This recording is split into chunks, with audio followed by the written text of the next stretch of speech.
Good morning and good morning to the viewer of the SABC at home. We are indeed coming to you live from Parliament right in front of the City Hall where the President is expected to deliver the State of the Nation address this evening from 7 o'clock.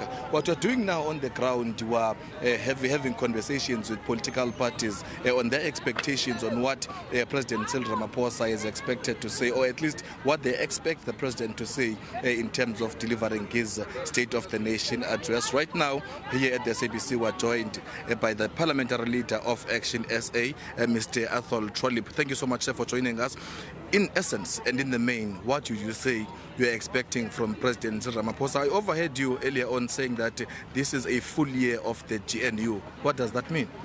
Well, first of all, let me make a disclaimer that it's very difficult not to be a bit skeptical and jaundiced about the state of the nation, especially with Cyril Ramaphosa. We've heard so many stories, bullet trains, smart cities, a University of Science and Technology in Ekurhuleni, and Tinswalo is still unemployed. So we don't expect much different. We expect more of the same.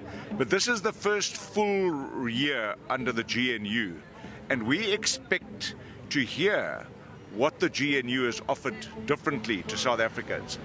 Some parties in the GNU said that this was a different offer. It was an offer opposed to a coalition of doom. We believe that this has become a coalition of gloom. Millions of people are still unemployed, 12 million of people. People don't have water. Local government's collapsing. But most interestingly, the ANC in their recent General Council meeting said that they've come up with two issues. One, the constant renewal, the party that's permanently in renewal and nothing changes. They said they want to focus on fixing local government and they want to focus on job creation. Now, those are the two worst areas that they could have picked because they're the worst performing under the last 30 years of 5 successive ANC presidents. So I really am very curious to hear what Cyril Ramaphosa is going to say tonight. But if he doesn't say anything about how they're going to address foot and mouth disease in this country, that doesn't only affect every single livestock owner, small-scale farmer, large-scale farmer, dairy operator, beef operator, it affects every South African because there will be a shortage of milk, there will be a shortage of meat, we won't be able to export our products unless we get vaccines into these animals, and we need the vaccines. The minister declared a war in November and said that there was going to be blanket comprehensive vaccination. In January, on the 14th of January, declared war. There are still not enough vaccines coming into this country to vaccinate the national herd. And each day without vaccines compromises production dramatically. I hear you've cited a lot of negatives. Are you truly saying that there's no positive that you can draw from this current leadership in the GNU? Look, we've committed ourselves to being a constructive opposition. We've shown in Parliament we support the government where we can, we oppose them where we must. But I'm not here to applaud a fish for swimming. South Africans on the ground will determine in the end of this year in the local government election how well this government does. My experience is that South Africans are on the they're on the rims, they're on the edge of the cliff. South Africans are unemployed, they're poor, they are bemused by all these commissions of inquiry into corruption. They want to see people going to jail and they want to see things happening differently. Now, Cyril Ramaphosa is, is impervious to pressure from his party, pressure from the population. He just goes on as if nothing's wrong.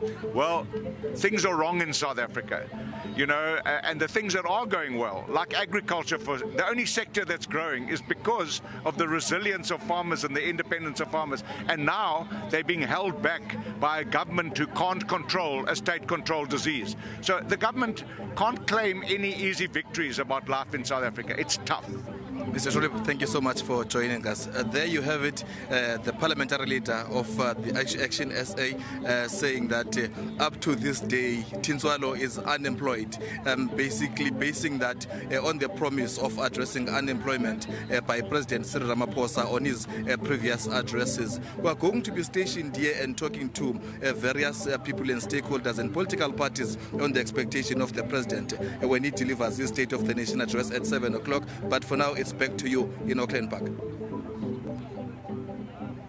All right, Mkhokheli, thank you so much. Yeah, just such interesting perspectives that have been coming through this morning. It really has been from, you know, whether we are talking to people on the streets or whether we're talking to different politicians and role players in the State of the Nation address, this is really something that the President, I do hope, is taking to heart, because, you know, it's a nation that certainly does need leadership at this point where we are seeing a lot of South Africans struggling. You know, when you look at numbers and you think things are turning around, that's one angle to look at. But when you look at the lived reality of people on the ground, that's when you realize that we have a serious problem. We really, really do. And when people turn their taps and there's no water coming out and you just don't have those basic services coming your way, this is where you absolutely have to make a plan and make sure that you show decisive leadership.